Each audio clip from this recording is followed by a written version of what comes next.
Have you ever done your makeup and felt like it somehow made you look older? Well, today my makeup teacher, Joocyee, is going to show us how to create a fresh, lifted makeup look on mature skin without having to pile on heavy layers. Come learn professional makeup with me. Lesson 3. She's going to cover some of the most common struggles like a cakey base, working with eyebrow and lip tattoos, how to apply makeup so it doesn't accentuate fine lines and wrinkles. So if these are some of the struggles you have, make sure you keep watching. We're starting with skin prep. Joocyee is going to wipe over the skin using a toner pad. Then for the under eyes, she's using hydrating eye pads. And she's going to explain further how important proper prep is. Thường em sẽ tập trung vào vùng có nếp nhăn thôi. Đó là vùng mắt này, hoặc là rãnh cùi nè. Ví dụ như cô thì sẽ không có rãnh cùi nhiều ha. Nhưng em sẽ tập trung vùng mắt. Còn lại thì mình vẫn dưỡng da để cho da có đủ độ ẩm. Miễn làm sao là có đủ độ dính như bình thường. Người lớn da sẽ thiên khô nhiều hơn. Không còn đổ dầu nữa, nên là mình sẽ phải dưỡng cái toner này nhất là 2-3 lớp luôn á. She applies a hydrating toner and really massages that into the skin.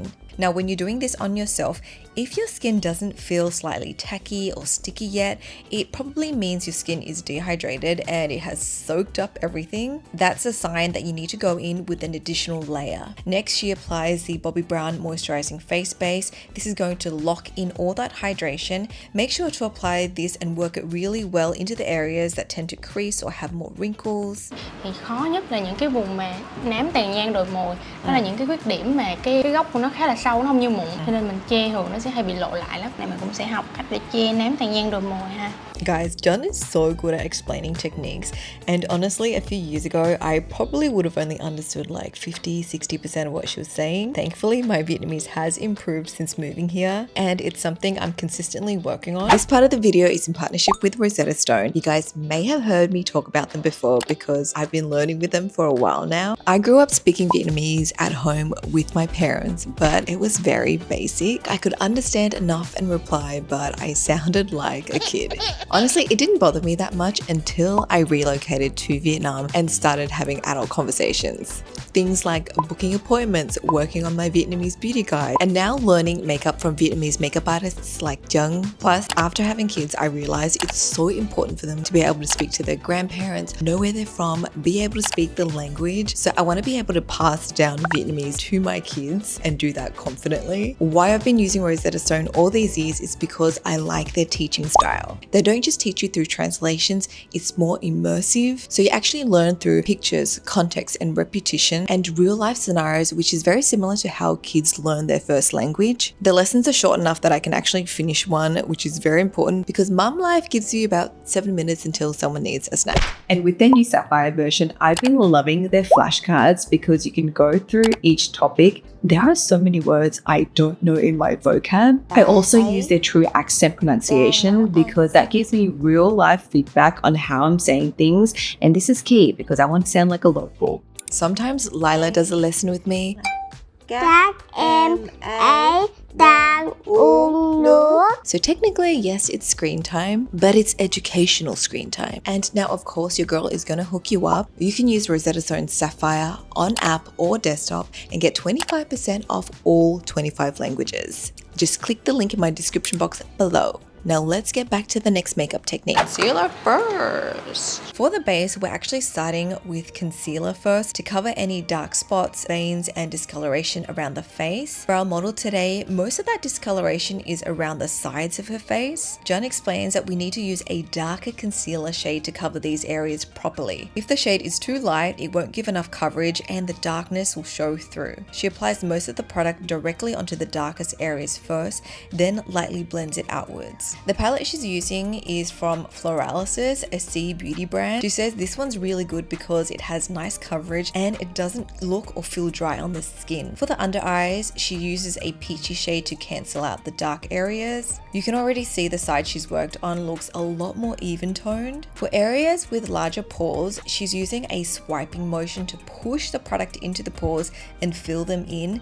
This will create that blurred look. Then she lightly goes over the concealed areas with a damp sponge to blend that layer out. For foundation, she's going in with a hydrating formula and applying it on with very light pressure, because the last thing we want to do is move and shift that concealer underneath. So this part, make sure you're really gentle. She blends out that layer with a beauty sponge, and for the areas with deeper wrinkles or looser skin, she lifts the skin whilst applying the foundation to these areas. Then she applies another thin layer only to the areas that need a bit more coverage. For around the eyes, because this area usually has more fine lines and wrinkles, she's going to stretch the skin slightly before blending. She also goes over the tattooed eyebrows to soften up the color, and to lighten the color even more, she uses concealer. She's also using the same palette to spot conceal around the face. Now the key with every step is to keep the layers really thin so the base doesn't turn cakey. For the under eyes, she's going to use a swiping motion with the brush instead of patting. This is going to sweep the product into the fine lines and wrinkles while still keeping that area thin and less likely to crease. This is the part we need to pay attention to, how to color correct the bags, like a puffy part under our eye without it looking cakey. Listen up. Now, if you have a puffy under eye bag that creates a shadow, the way to make it look flatter is to add a lighter concealer shade just above the shadow or the line itself. You want to lightly pat that lighter shade on. The same idea applies to smile lines. Apply the lighter shade just above the crease where the skin puffs up and creates that shadow. Now, the reason why you don't apply the lighter shade directly onto the crease itself is because that's not the main issue. The shadow is what we need to correct. Can you see how much softer the smile line looks on this side as opposed to the other? My turn to do this side. Wow, I am learning so many good techniques today. The old me would have made the mistake of using heavy foundations to cover the large areas of dark spots and veins. That usually ends up making the base look thick and cakey, but now I know better. Concealing with the darker tone first really changes the game and keeps the base thin. I also love the technique of swiping product over the large pores to smooth and fill those areas up. But honestly guys, the cherry on top for me is definitely how to soften the deeper lines and creases. I feel like I need to try out this technique with my own smile lines. For today, we're going to skip cream blush and cream contour because those can disturb the base layers we've created underneath. So we're just going to move on to setting the base. Jun is using a pressed powder with a large fluffy brush. The fluffy brush is going to give you the thinnest layer of powder compared to a puff or a sponge. The important thing is to use a patting motion and let the bristles do the work. Don't swipe, otherwise you risk shifting the base underneath. Once the base is set and powdered, she's going back in and very lightly spot conceals any areas that need extra coverage. Now, because the base has been already set, the product is going to grip a lot more, so you need to use the tiniest amount of product. If you apply too much, it's going to be impossible to blend out. Then she sets those areas again with a smaller brush and powder. Next is contour. For contour, we're going to keep it very simple and only sculpt around the nose very slightly with a powder contour. For blush, she's chosen a peachy shade because the warm undertone and the orangey shade is going to help correct and cover any dark areas. Places it across the cheekbones diagonally and brings it slightly downward towards the hollows of the cheek. This is going to give the illusion of fullness around there. It's almost where you would apply bronzer, so you want to fill up that area. Next, she's going to switch to a pinkier shade, and this is just going to be on the center of the cheeks to add a pop of color, but you want to concentrate the color in the middle. For highlight, she's using the smallest amount on the nose and just on the cheeks using a fan brush. Now, if you have very textured skin, you can completely skip this step or avoid highlighting those areas because it's going to accentuate the texture. Now, she's going to set everything with the Charlotte Tilbury setting spray. Then we can work on the brows. She starts by using a skin-toned shadow to soften the edges of the brows. Then she follows the existing shape using a brown powder so that the brows don't look too harsh. For the tail, she goes in with a slightly darker pencil to fill it in. Here she's checking if the arch of the brow lines up diagonally with the nostril. Then to lift and clean up the brow, she's going to use a little bit of concealer, and any hairs outside the brow shape she's gently shaving off. Now it's my turn to do the other side. I think working with tattooed brows can be a little bit daunting, so I'm so glad that she showed me all these little tips to soften the color and make the brow color and shape look better and suit the overall makeup. For eyeshadow, she's going to lift the skin first to blend out the base on the lid. Then she goes in with a skin tone eyeshadow and pats that all over the lid to set it. She's also going to work this on the lower lash line. She adds a warm peachy shade into the crease. This is going to help soften and add a little bit of dimension to the eyes. She's going to work that along the under eyes as well. Then she's going to pick a pearlescent shimmer. You want to pick a color with smaller shimmer particles that's closer together because this is going to help create that fullness on the lid and help hide the wrinkles better. What you don't want to use are those chunky spaced out glitters. Generally for mature features, it's best to keep eye makeup looking simple. So don't go doing any trendy Aguil style makeup because it's not going to be as flattering. Instead, the focus should be on correcting and lifting the lid space. So to do that, she's going to use a double eyelid mesh. You guys can find these pretty cheap online and you can apply it using a clear eyelash glue. Now the mesh itself should sit slightly above the natural crease and taper down to match the inner corner. Don't worry if you don't get the placement right the first time.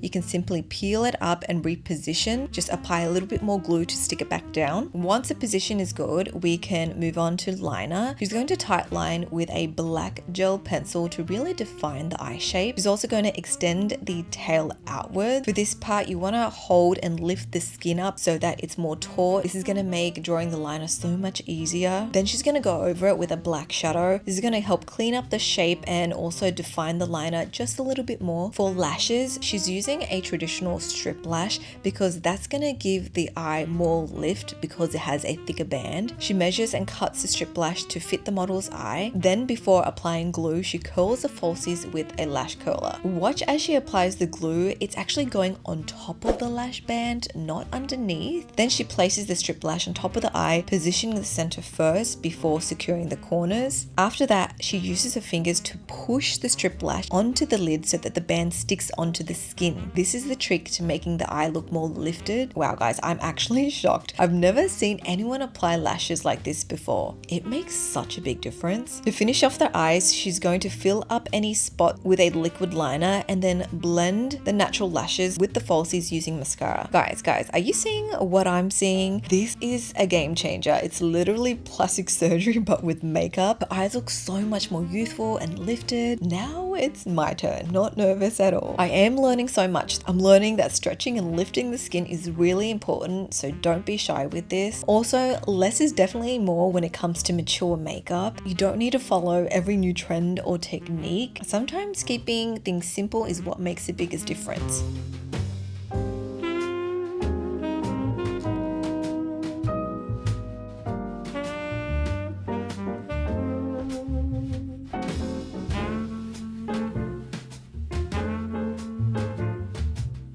Okay, that's the eyes done. Nice, defined, and lifted. For lips today, our model has a lip blush tattoo. So we're going to conceal the lip first, mainly around the edges. Then with a rosy lip pencil, Jun is going to define the lip line and overdraw just the top lip because it's slightly thinner than the bottom. So she wants to balance out the shape. Now, a good tip is when it comes to choosing lip colors, she recommends going for a brighter, like a poppier shade just to freshen up the look. You want to avoid muted nudes and browns, and in a way you're kind of doing the opposite of what younger people do. For gloss, she applies just to the center of the lips and voila.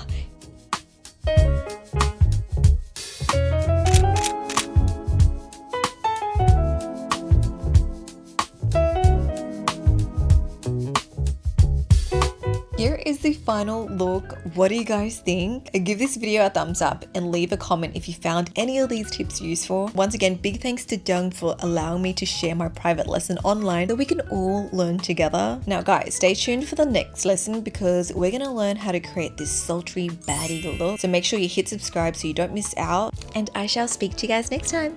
Bye!